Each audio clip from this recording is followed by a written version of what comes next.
Now to get serious for a second here. Ron Kovic is a guy who, well, in a lot of ways, he's a lot like me. He was in the Cub Scouts. He loved baseball. He had his baseball idols. He wanted to be a good guy. He loved God. He loved his country. He loved President Kennedy. He wanted to be a hero. He decided he wanted to join the Marines and fight because he had fought a lot as a kid with toy guns and machine guns and so forth. To top it all off, he was born on the 4th of July, so that every 4th of July when the country was celebrating his birthday, Ron Kovic was celebrating his birthday as well. The country was celebrating its birthday. Ron Kovic went to Vietnam and served not one but 2 tours of duty. In the second tour of duty, as you may already know, he was shot twice, once in the foot, and the second time, I think through his back, shattered his spinal cord, and he, Ron Kovic, was paralyzed from the chest down. This experience that he relates in his book called Born on the 4th of July is one of the most painful and ugly experiences I've ever read about. And I've wanted to have him here on Midday to share some time with you for a long time. So Ron Kovic is with us. You may remember he nominated Fritz Efaw at the Democratic National Convention here in New York last summer. Last week he was arrested for the 10th time at Kent State, protesting the controversy there about a gymnasium. Ron, you know how I feel about this. How are you, Bill? I'm fine. How are you? Good to see you. I want to share something. Normally, if you're one of my regular, viewers, if you watch our show, I'm essentially pretty relaxed during the interview. I am not going to say what will happen to me during this. I have found reading this book, Born on the 4th of July, which I finished about 8:20 this morning, to be a real emotional experience for me. I could feel your pain as I was reading this book.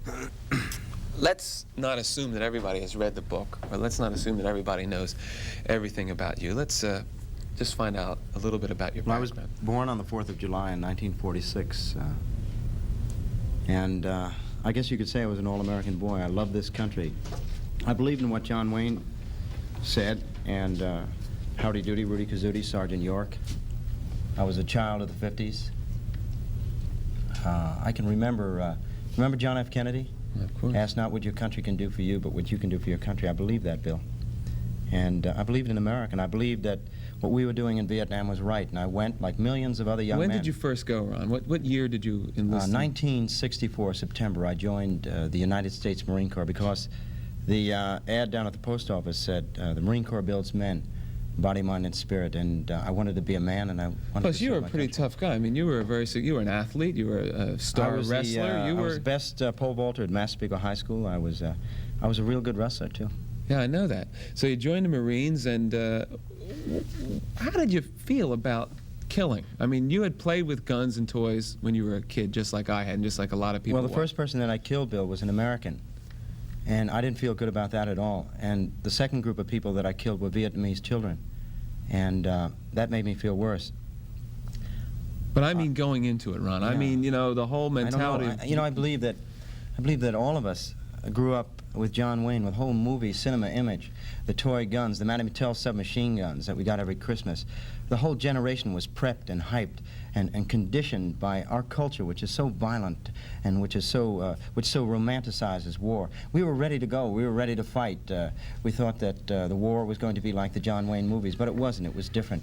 And when we came home and tried to tell the American public about the reality of the Vietnam War, that it wasn't a war to help people, but it was a crime against humanity and against the Vietnamese people, then they didn't listen to us. They threw us in jail. They called me a traitor. They spit in my face. And, you've been arrested 10 times, but I want to just try to go back a little bit more, because we've got enough time to talk about this today. Okay, Bill. I don't want people who are watching now to dismiss you and to write you off as a radical, to write you off as a hippie. I want them to know what you were like. I want them to know Ron Kovic, the all-American boy part, and I want them to share, as I have shared through reading this book, in your catharsis. What can I say? I have a couple of questions. Okay. I have a couple of questions.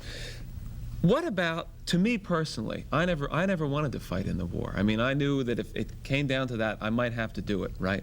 I certainly didn't want to fight in Vietnam. I was in the National Guard. But how did you feel about the risk of getting wounded, about the risk of getting killed? I always had a fantasy, Bill, about coming home wounded with a limp. I never thought that I would ever come back paralyzed. I never thought that I would ever come back from the war not being able to have sex again, and not being able to feel my body. I could never envision that. I romanticized that I would come home. Remember Henry Fleming and the Red Badge of Courage, yes. and the classic by Stephen Crane. How Henry Fleming in the beginning of the book pondered how he would act in combat, what it would like, what would it be like for Henry Fleming to be wounded. And I would ponder and I would think about what it would be like coming home. And I always pictured myself limping back to my hometown of Massapequa, Long Island, and all the girls running up to me and hugging me and kissing me, said, "Ron, you're a great hero," and getting into the Cadillac and being cheered, and the mayor of Massapequa pinning a medal on my chest. But never once, Bill, did I ever think for a moment that I would come back from that war without a body, a living dead man, as I stated in the beginning of my book. I never thought for a moment. And I guess you could say that for all the young men that went to that war. We had an image of war that had been brought to us by the media, by the television, by the movies, remember the Sergeant Rock comic books, Bill? No, I never read those, but I mean, I've seen a lot of those movies. I had a different response than you. I always was dreadfully afraid of having something happen to me like has happened to you. So for me, reading your book was so painful to share your transition to become a paralyzed person. It has always been one of, I think, the greatest fears of my life. And that's why I've had such an emotional reaction to this, as I have. I want to ask one other thing about the day that you were hit, if you don't mind talking about it.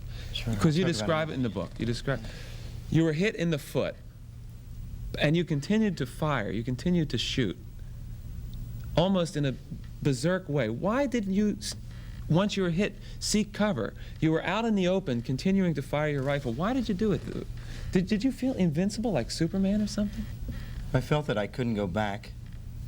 And if you've read the book carefully, I have. You'll see that there were 3 events that led up to the moment when I got shot.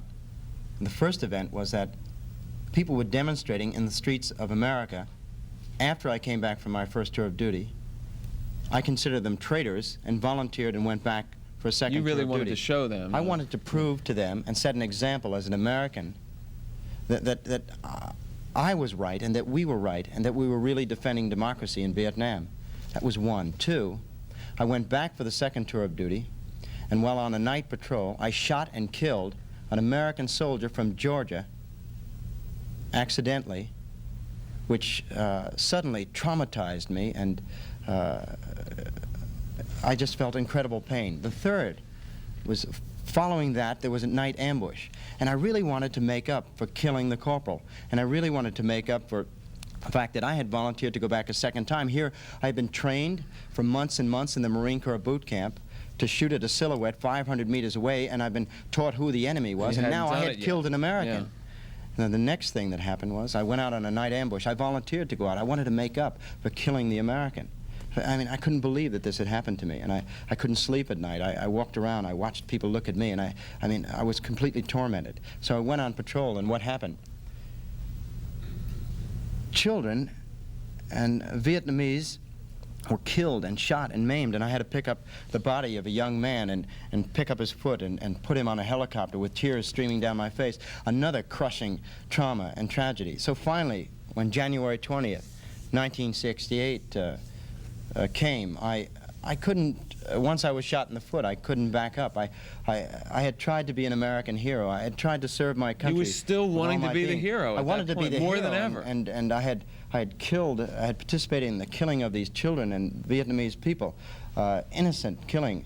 I had participated in the killing of an American, and here I was out in the open, and my foot had just been shot, and part of me wanted to turn around and run and save my life, and another part of me felt so crushed and so frustrated, so desperate, that the only thing left was to move forward. And I stood up with my foot still numb from my knee down, and I began to move forward with my rifle, and then went down on my hands and knees, and my rifle jammed, and I could no longer put a bullet in the chamber. Finally, I took a round through my shoulder that sent me back as if an express train had hit me, and I remember taking a few short sucks, and just at that moment, my body just disappeared from my chest down, and I felt like I had been hit by a mortar, or someone had chopped my body in half, and I began to breathe slowly, and I honestly believed at that moment that I was going to die. And as I wrote in Born on the 4th of July at the very end, at that very moment, What I felt was, if you don't mind, I said... Go. I felt that everything from my chest down was completely gone. I waited to die. I threw my hand back and felt my legs still there. I couldn't feel them, but they were still there. I was still alive. And for some reason, I started believing. I started believing I might not die. I might make it out of there and live and feel and go back home again. I could hardly breathe, and I was taking short little sucks with the one lung that I still had left. The blood was rolling off my flak jacket from the hole in my shoulder, and I couldn't feel the pain in my foot anymore. I couldn't even feel my body. I was frightened to death. I didn't think about praying. All I could feel was cheated. All I could feel was the worthlessness of dying right here in this place, at this moment, for nothing.